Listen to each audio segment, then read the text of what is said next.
દાહોદના દેવગઢ બારિયા નગરપાલિકામાં મોટો રાજકીય ઉલટફેર જોવા મળ્યો છે। પ્રમુખ પદની ચૂંટણીમાં બીજેપીને મોટો ઝટકો લાગ્યો છે અને સત્તા પલટાઈ ગઈ છે।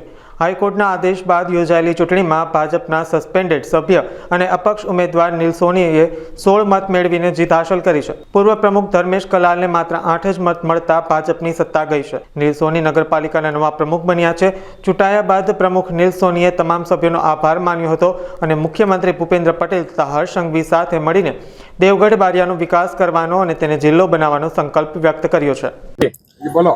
આજ રોજ દેવગઢ બારિયા નગરપાલિકાની પ્રમુખની ચૂંટણી યોજાઈ હતી, જેમાં અમારી ટીમના 16 સભ્યો જે 16 સભ્યોએ અમને વિશ્વાસ રાખી અને અમને નગરપાલિકાના પ્રમુખ તરીકે આગામી સુકાન સોંપ્યું છે, જવાબદારી સોંપી છે, તે બદલ આ 16 સભ્યોનો પ્રથમ આભાર માનું છું।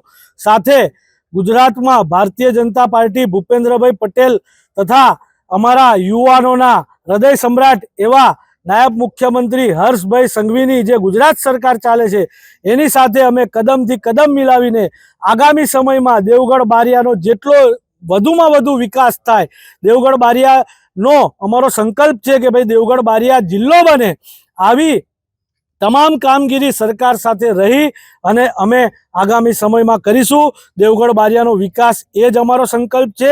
રાજકીય કોઈ દ્વેષભાવ વગર નગરપાલિકાના 24 સભ્યો અમે સાથે મળી દેવગઢ બારિયાનો નગરનો વિકાસ કેવી રીતે થાય, જે ઘણા સમયથી અટકેલો છે, જે અમારો ટાવર છે, ટાવરના ડંકા ફરી ક્યારે ચાલુ થાય એ આગામી સમયમાં અમે ટૂંક જ સમયમાં શરૂ કરીને આગામી કામગીરી દેવગઢ બારિયાના નગરના વિકાસ માટે જ કરીશું।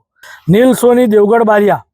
આજ રોજ દેવગઢ નગરપાલિકા ખાતે પ્રમુખ પદની ચૂંટણી યોજાયેલ હતી। આ ચૂંટણીમાં ટોટલ 24 સભ્યો હાજર હતા, એક પણ સભ્ય ગેરહાજર નહોતા।